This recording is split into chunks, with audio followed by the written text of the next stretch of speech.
حدثني أحدهم عن ولده، وهو شيخ كبير وقد استشهد ولده.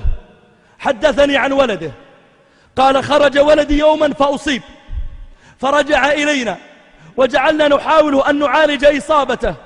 يقول: فإذا بمجموعة من الزبانية يدخلون علينا ويضربون الولد. يقول: وكانوا يكررون: من الخيالة البيض الذين معكم؟ من الرجال البيض الذين كانوا يركبون خيولا بيضا؟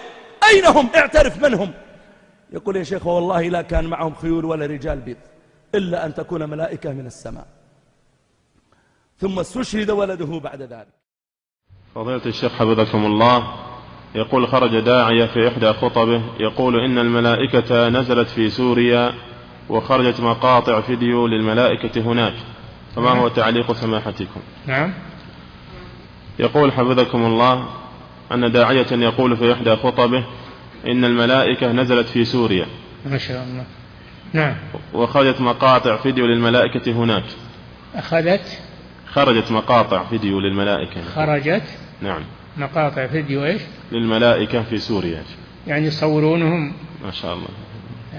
يمكن شياطين جو قالوا ذولا ملائكة. نعم.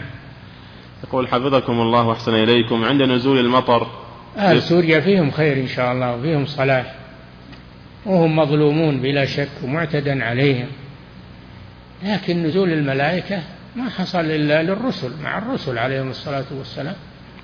قد ينزلون مع المؤمنين الصادقين لكنهم لا يرون. من اللي يراهم يقول نزلت الملائكة؟ ما حد يراهم. نعم.